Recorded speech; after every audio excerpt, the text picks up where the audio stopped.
नमस्कार साथियों। कार्तिक कृष्ण पक्ष की त्रयोदशी के दिन धनतेरस का त्यौहार मनाया जाता है। इस दिन माँ लक्ष्मी, यम, धनवंतरी और कुबेर देवता की पूजा की जाती है। धनतेरस के दिन इसकी पौराणिक कथा का भी विशेष महत्व है, जिसका संबंध माँ लक्ष्मी से है। पौराणिक कथा के अनुसार एक समय भगवान विष्णु मृत्युलोक में विचरण करने के लिए आ रहे थे।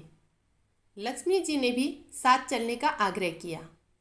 विष्णु जी बोले, यदि मैं जो बात कहूँ वैसे ही मानो तो चलो।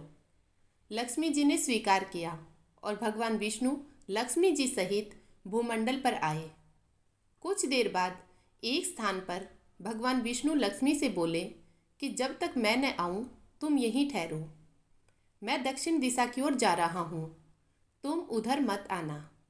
विष्णु जी के जाने पर लक्ष्मी जी को कौतुक उत्पन्न हुआ कि आखिर दक्षिण दिशा में ऐसा क्या है जो मुझे मना किया गया है, और भगवान स्वयं दक्षिण दिशा में क्यों गए। कोई रहस्य जरूर है। लक्ष्मी जी से रहा न गया। जैसे ही भगवान ने राह पकड़ी वैसे ही माँ लक्ष्मी भी पीछे पीछे चल पड़ी। कुछ ही दूर पर सरसों का खेत था। वह खूब खिला हुआ था।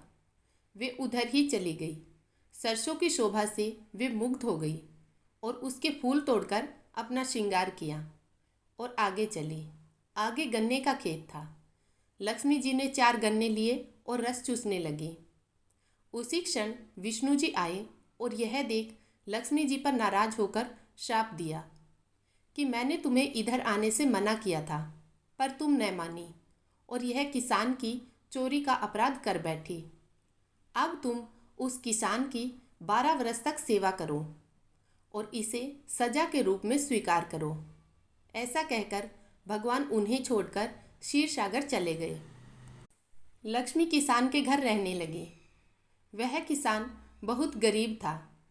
लक्ष्मी जी ने किसान की पत्नी से कहा कि तुम स्नान कर पहले इस मेरी बनाई गई देवी लक्ष्मी का पूजन करो, फिर रसोई बनाना। तुम जो मांगोगी मिलेगा। किसान की पत्नी ने लक्ष्मी के आदेशानुसार वैसा ही किया। पूजा के प्रभाव और लक्ष्मी जी की कृपा से किसान का घर दूसरे ही दिन से अन्न धन, रत्न, स्वर्ण आदि से भर गया और लक्ष्मी से जगमग होने लगा। लक्ष्मी ने किसान को धन धान्य से पूर्ण कर दिया। किसान के 12 वर्ष बड़े आनंद से कट गए। 12 वर्ष के बाद लक्ष्मी जी जाने को तैयार हुई तो विष्णु जी लक्ष्मी जी को लेने आए, पर किसान ने उन्हें भेजने से मना कर दिया। लक्ष्मी भी बिना किसान की मर्जी से वहां जाने को तैयार न थी। तब विष्णु जी ने एक चतुराई की।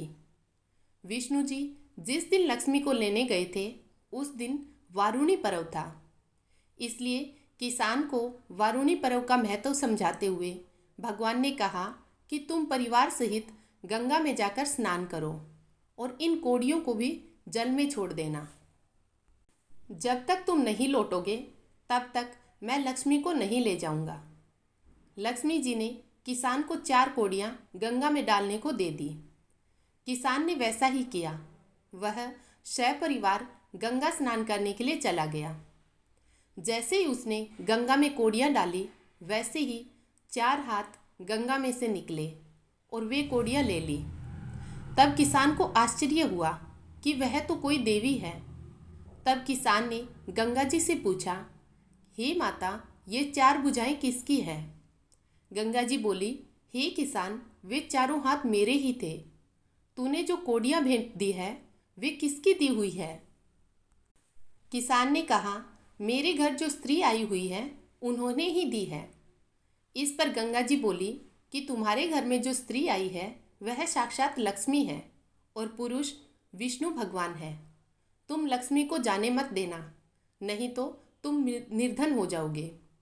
यह सुन किसान घर लौट आया। वहाँ लक्ष्मी और भगवान विष्णु जाने को तैयार बैठे थे। किसान ने लक्ष्मी जी का आंचल पकड़ा और बोला कि मैं तुम्हें जाने नहीं दूंगा। तब भगवान ने किसान से कहा कि इन्हें कौन जाने देता है, पर ये तो चंचला है, कहीं ठहरती ही नहीं। इनको बड़े बड़े नहीं रोक सके। इनको मेरा श्राप था, जो कि 12 वर्ष से तुम्हारी सेवा कर रही थी। तुम्हारी 12 वर्ष सेवा का समय पूरा हो चुका है।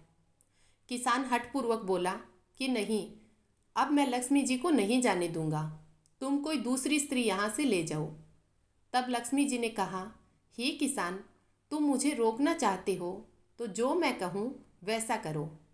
कल तेरस है, मैं तुम्हारे लिए धनतेरस मनाऊंगी। तुम कल घर को लीप पोत कर स्वच्छ करना। रात्रि में घी का दीपक जलाकर रखना और सायंकाल मेरा पूजन करना और एक तांबे के कलश में रुपया भरकर मेरे निमित्त रखना।